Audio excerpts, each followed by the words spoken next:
10 ತಿಂಡಿಗಳಿಂದಲೇ cancer ಬರುತ್ತಂತೆ. ಮೊದಲು ಇವುಗಳನ್ನು ತಿನ್ನೋದು ಬಿಡಿ.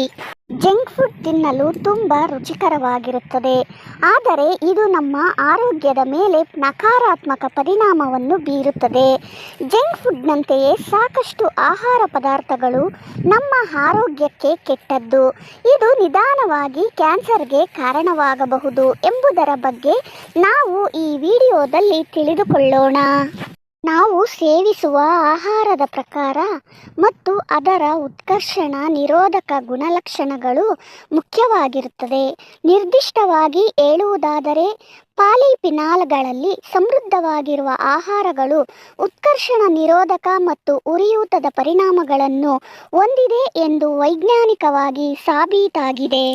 ಹಾಗಾಗಿ ಪಾಲಿಫಿನಾಲ್ ಭರಿತ ಸ್ತನ, ಮೇದೋಜೀರಕ ಗ್ರಂಥಿ, ಅಂಡಾಶಯ, ಕರಳು ಮತ್ತು ಅನ್ನನಾಳದ ಕ್ಯಾನ್ಸರ್ ಸೇರಿದಂತೆ ಸಾಕಷ್ಟು ಕ್ಯಾನ್ಸರ್ಗಳು ಅಪಾಯವನ್ನು ಹೆಚ್ಚಿಸುತ್ತದೆ ಎಂದು ತಿಳಿಸಿದ್ದಾರೆ. ಹುರಿದ ಮಾಂಸ ತಿನ್ನಲು ರುಚಿಕರವಾಗಿರುತ್ತದೆ, ಆದರೆ ಇದನ್ನು ಹೆಚ್ಚು ತಾಪಮಾನದಲ್ಲಿ ಬೇಯಿಸದಿದ್ದರೆ ಅದರ ರಾಸಾಯನಿಕ ಮತ್ತು ಆಣ್ವಿಕ ರಚನೆಯನ್ನು ಬದಲಾಯಿಸುವ ಕಾರ್ಸಿನೋಜಿಕ್ ಹೈಡ್ರೋಕಾರ್ಬೋನ್ಗಳನ್ನು ಸೃಷ್ಟಿಸುತ್ತದೆ. ಆದ್ದರಿಂದ ಹುರಿದ ಮಾಂಸ ಕಡಿಮೆ ಸೇವಿಸುವುದು ಉತ್ತಮ. ಅದರಲ್ಲೂ ಇವುಗಳನ್ನು ಬೇಯಿಸುವಾಗ ಬಹಳ ಎಚ್ಚರಿಕೆಯಿಂದ ಇರಬೇಕು. ಮೈಕ್ರೋವೇವ್ನಲ್ಲಿ ಬಿಸಿ ಮಾಡಿದ ಪಾಪ್ಕಾರ್ನ್ ಬಹಳ ರುಚಿಯಾಗಿರುತ್ತದೆ, ಆದರೆ ಇದರಲ್ಲಿ ಬಿಸಿ ಮಾಡುವುದರಿಂದ ಇದು ವಿಷಕಾರಿಯಾಗುತ್ತದೆ. ಅಲ್ಲದೆ ಪಾಪ್ಕಾರ್ನನ್ನು ಪ್ಲಾಸ್ಟಿಕ್ ಪಾಕೆಟ್ನಲ್ಲಿ ತುಂಬುವುದು ಕ್ಯಾನ್ಸರ್ಗೆ ಕಾರಣವಾಗಬಹುದು. ಆದ್ದರಿಂದ ಸಾವಯವ ಕಾಳುಗಳನ್ನು ಖರೀದಿಸಿ ಇವುಗಳನ್ನು ಆಲಿವ್ ಎಣ್ಣೆಯಿಂದ ಬೇಯಿಸಿ.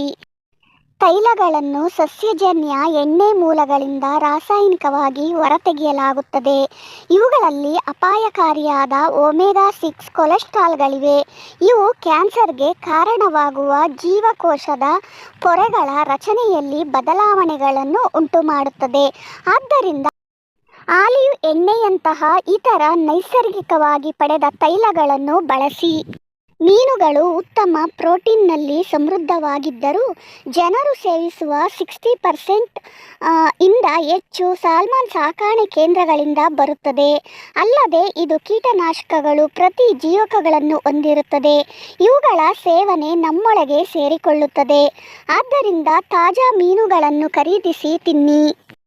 ಹೆಚ್ಚಿನ ಕೃತಕ ಸಿಹಿ ಪದಾರ್ಥಗಳನ್ನು ರಾಸಾಯನಿಕ ಪ್ರಕ್ರಿಯೆಗಳ ಮೂಲಕ ತಯಾರಿಸಲಾಗುತ್ತದೆ. ಸುರಕ್ಷಿತವಾಗಿದೆಯೋ ಅಥವಾ ಇಲ್ಲವೋ ಎಂಬುದರ ಬಗ್ಗೆ ನಮಗೆ ತಿಳಿದಿರುವುದಿಲ್ಲ. ಆದರೆ ಕೃತಕ ಸಿಹಿ ಪದಾರ್ಥಗಳು ಡಿಕೆಪಿ ಎಂಬ ವಿಷಕಾರಿ ವಸ್ತುವನ್ನು ಬಿಡುಗಡೆ ಮಾಡುತ್ತದೆ ಎಂದು ಕೆಲವು ಅಧ್ಯಯನಗಳು ಹೇಳುತ್ತವೆ. ಇದು ದೇಹದಲ್ಲಿ ಸಂಗ್ರಹವಾಗುತ್ತದೆ ಮತ್ತು ಮೆದುಳಿನ ಗಡ್ಡೆಯನ್ನು ಉಂಟುಮಾಡುತ್ತದೆ. ಆದ್ದರಿಂದ ಕೃತಕ ಸಿಹಿ ಪದಾರ್ಥಗಳನ್ನು ಬಳಸಬೇಡಿ. ಮೈದಾ ಹಿಟ್ಟಿನಲ್ಲಿ ಯಾವುದೇ ಪೋಷಕಾಂಶಗಳ ಇಲ್ಲ. ಹಿಟ್ಟನ್ನು ಬ್ಲೀಚ್ ಮಾಡಲು ಇದನ್ನು ಕ್ಲೋರಿನ್ ಅನಿಲದೊಂದಿಗೆ ಸೇರಿಸಲಾಗುತ್ತದೆ. ಇದರಲ್ಲಿ ಕಾರ್ಬೋಹೈಡ್ರೇಟ್ ಅಧಿಕವಾಗಿರುತ್ತದೆ. ಇದು ಸುಲಭವಾಗಿ ಸಕ್ಕರೆಯಾಗಿ ಬದಲಾಗುತ್ತದೆ.